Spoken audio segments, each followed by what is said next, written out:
మహేశ్వరరావు, రాష్ట్ర ప్రధాన కార్యదర్శి, AP municipal workers and employees federation, CIT అనుబంధ సంఘం.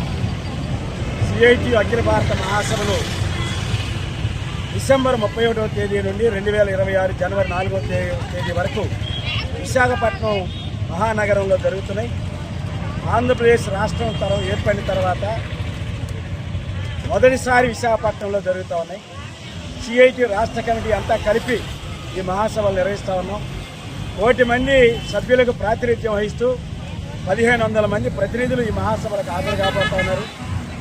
మోడీ ప్రభుత్వం దుర్మార్గపూరితంగా తెచ్చిన లేబర్ కోడ్స్ కానీ, సమ్మె హక్కు నిరాకరణ, యూనియన్లు పెట్టుకునే హక్కు లేకుండా చేయటం, బేరసారాలాడే హక్కు లేకుండా కార్మికుల్ని కట్టుబానిసలుగా మార్చడం, ఇండియన్ పీనల్ కోడ్లో పోలీస్ చట్టాల్లో మార్పులు తీసుకొచ్చి ఎవరైతే సమస్యల మీద గొంతెత్తుతున్నారో, న్యాయం అడుగుతున్నారో, భారత రాజ్యాంగం గురించి మాట్లాడుతున్నారో అటువంటి వాళ్ళందరినీ దేశద్రోహులుగా ముద్రేసి జైళ్లలో కుక్కేదానికోసం, నిర్బంధించి చంపేదానికోసం ఈరోజు మోడీ ప్రభుత్వం కుట్రలు పన్నుతూ ఉంది. రెండో వైపు కర్షకులు రైతాంగానికి గిట్టుబాటు ధరకి చట్టం చేస్తాం పార్లమెంట్లో అని చెప్పారు. 3 ఏళ్ళు అయిపోయింది, ఇంతవరకు చట్టం లేదు. గిట్టుబాటు ధర లేక రైతులు ఆత్మహత్యలు చేసుకుంటా ఉన్నారు. మన రాష్ట్రంలో టమోటా రైతులు కానీ, ఉల్లి రైతులు కానీ, పత్తి రైతులు కానీ, ఆఖరికి ధాన్యం పండించే రైతులు, స్వాబు రైతులు ఈ రోజుకి ఆత్మహత్యలు చేసుకుంటా ఉన్నారు. ఇటువంటి ఆత్మహత్యలు ఆగలేదు. ప్రజల బాధలు తీర్చలేదు. ప్రజల కష్టాలు పెరుగుతున్నాయి. రూపాయి విలువ రోజు రోజుకి పడిపోతూ ఉంది. ధరలు ఆకాశంలోకి వెళ్తున్నాయి. కానీ అదే సందర్భంలో అదానీ, అంబానీల ఆస్తులు కోట్ల రూపాయలు పడగలెత్తున్నాయి. అంటే సంపన్నుల ఆస్తులు పడగలెత్తుతూ ఉంటే నిత్యం కష్టపడి ఆరుగాలం కష్టపడే రైతులు కానీ, కార్మిక వర్గం ఆకలితో అలమటిస్తున్నటువంటి పరిస్థితులు ఉన్నాయి. వీటన్నిటి గురించి రేపు విశాఖపట్నంలో జరుగుతున్నటువంటి మహాసభల్లో చర్చించబోతా ఉన్నాం.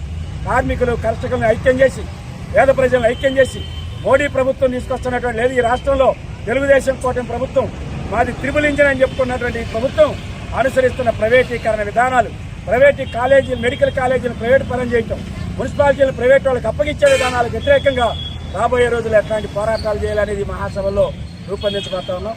అట్లాగే ఇప్పుడు మున్సిపల్ కార్మికుల మెడ మీద కత్తి వేలాడదీస్తూ వర్క్ అవుట్ సోర్సింగ్ విధానాన్ని రాష్ట్ర ప్రభుత్వం తెచ్చింది.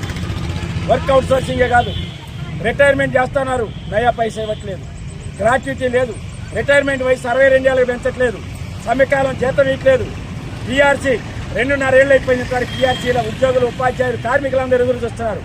ఇటువంటి ప్రత్యేకమైన సమస్యల మీద కూడా మేము మున్సిపల్ యూనియన్గా రాష్ట్ర వ్యాప్తంగా నెల 1వ తారీఖు నుంచి దశల వారీ పోరాటాన్ని పిలిపించాం. ఆ పోరాటాల్లో మున్సిపల్ కార్మికులందరూ పాల్గొని జయప్రదం చేయాలని, విశాఖపట్నంలో జరుగుతున్న మహాసభను జయప్రదం చేయాలని ఉద్యోగులు, కార్మికులు, అన్ని వర్గాల ప్రజలకి విజ్ఞప్తి చేస్తాం.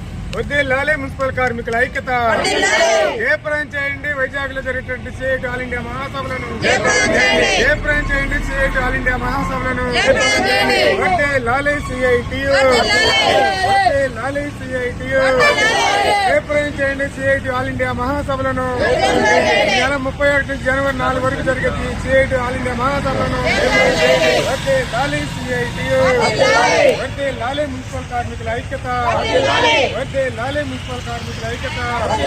రద్దు చేయండి లేబర్ కోడ్లను, రద్దు చేయాలి లేబర్ కోడ్లను, అమలు చేయాలి 8 గంటల పని విధానాన్ని, అమలు చేయాలి 8 గంటల పని విధానాన్ని.